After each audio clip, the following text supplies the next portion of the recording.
dans le 11. Mengamale n'est même pas sur la feuille de match. Il devrait donc y avoir quelques changements avec une structure défensive qui ne sera pas celle-là non plus, puisque Tolo sera latéral gauche, Tchatchoua sera latéral droit, Castelletto, Nga2 formeront la charnière centrale. On va suivre évidemment avec le coup d'envoi de la rencontre pour être plus précis sur la structure des 11. Ce qui est sûr, c'est que Brian Bemo, lui, est titulaire, buteur la semaine passée. Et que l'arbitre de ce match sera le béninois Jindo Louis Undandande. Le coup d'envoi donné par les Kenyans. En tout cas, la première accélération pour Otieno qui réussit. Solog, le premier ballon avec Tolo qui va aller chercher. Brian Bemo, ce sera un petit peu trop. Sachez que nous transmettons vos doléances du Cameroun. Attention à Brian Bemo qui était à deux doigts de mettre en difficulté Omondi sur ce ballon-là. Avec ensuite Olunga qui va pouvoir essayer de frapper de ses stars d'attaque. Donc Brian Bemo, bien évidemment, encore buteur. Ce ballon allait sortir et on a entendu la communication de trop lui brûler les ailes. Le sent pertinent de le mettre au repos aujourd'hui. Coup, l'ancien Lillois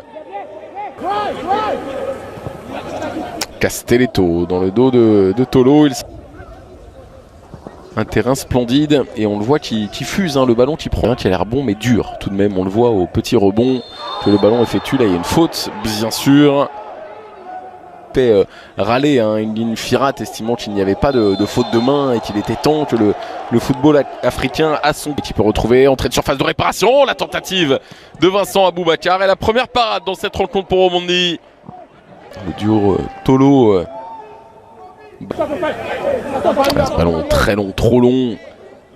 C'est bien dans l'idée d'essayer d'aller chercher Onyango.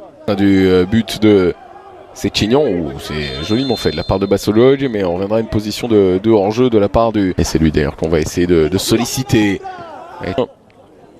Mais aidé par Tchatchoua, les Camerounais vont le récupérer, ça ne dure pas longtemps. Remise Longa qui donne ce ballon, c'était pas forcément le bon choix. Et derrière le choix d'aller trouver côté gauche la présence d'Abouya. Aviré qui ne parvient pas à conclure. Très grosse situation et très grosse perte. Elle peut profiter pourquoi pas à Vincent Aboubakar qui va manquer un petit peu de vitesse. Là face à Anyembe, il y avait de toute façon signalé contre Koundé qui va chercher là-bas à l'opposé. La remise de Nga2, mais ce ballon était déjà sorti. On est avec Zambo Ondissa qui va écarter jusqu'à Basolog. C'est un petit peu trop puissant. Basolog, la course était intérieure, rentrante. La meilleure occasion Kenyan et qui tente sa chance. Ça a été contré. La tentative de tête, on le voit. C'est vraiment travailler encore une fois, se remettre sur son pied gauche, tenter sa chance. La parade d'Omondi pour concéder le corner sur cette tentative signée Martin Ongla que l'on voit Aboubakar. Aboubakar, c'était ça. Oh, Pierre Koundé sur sa prise de balle, il a réussi à faire des différences et ne parvient pas à trouver le cadre. Le ballon qu'il pousse à quelques centimètres seulement du moton droit d'Omondi. Ouais, Stichon. Tchatchoua, le centre de Tchatchoua directement sur Omondi qui veut mettre de la vitesse. Et bon ce ballon. Et le centre en retrait, il n'y a pas cru. Basolog, il est parti un peu tard. Frappé en tout cas, ce sera repoussé. Non, pas du tout. Et ça revient justement sur un Camerounais signalé en position de hors-jeu. Alors que le coup franc avait pourtant été extrêmement mal tiré. C'est nous, Tolo, visiblement, qui s'est... Lui donc en MLS, Brian Bemo pour travailler.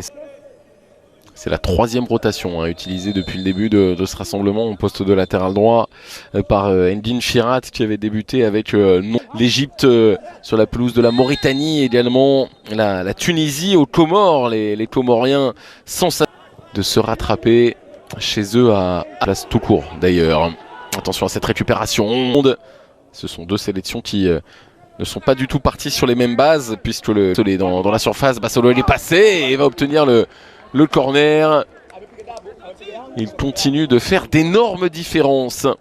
Ensuite dans la boîte avec de la densité, Ngade qui vient buter sur Omondi. La parade magnifique du portier kényan face au défenseur central camerounais qui avait pris le dessus sur son vis-à-vis. Tête piquée que Omondi est venu.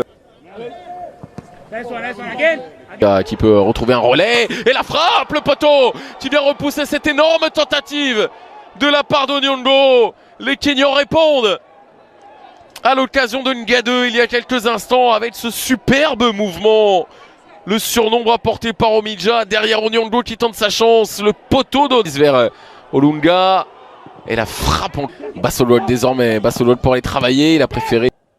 Ouais, c'est bien fait ça avec Aviré. Est-ce qu'il va réussir? Non, parce que la remise. Bassolol, le pied a été touché effectivement par Omidja sur son intervention défachée. Premier poteau, la déviation, mais c'est celle qui a changé de côté et qui tente de trouver Vincent Aboubakar en se retournant, difficile dans le dos où Onyongo. Oh attention, André Onana, Zambo Anguissa. Il y a une faute effectivement, cette fois-ci c'est Mbomo qui trouve l'entrée de surface de réparation. La possibilité pour Takland de tenter sa chance, c'est bien parti et ça finit superbement au fond des filets kenyans. Le milieu de terrain d'ici United entré à la mi-temps, qui de son pied gauche vient le premier transpercer la muraille défensive kenyane et permettre au Cameroun de prendre les devants dans cette rencontre. 1-0 et 8 points désormais, très provisoirement bien sûr, dans la besace des Lions indomptables dans cette campagne de qualification. C'est quasiment un ticket pour la CAN au Maroc qui vient d'être composté par le Cameroun. Et le centre de Bassolol, il y avait Aboubakar et Brian Bemo dans la surface de réparation. Ça a été repoussé en corner. Très haut, second poteau pour Jean-Charles Castelletto qui n'est pas parvenu à le... Pour vous qui nous regardez.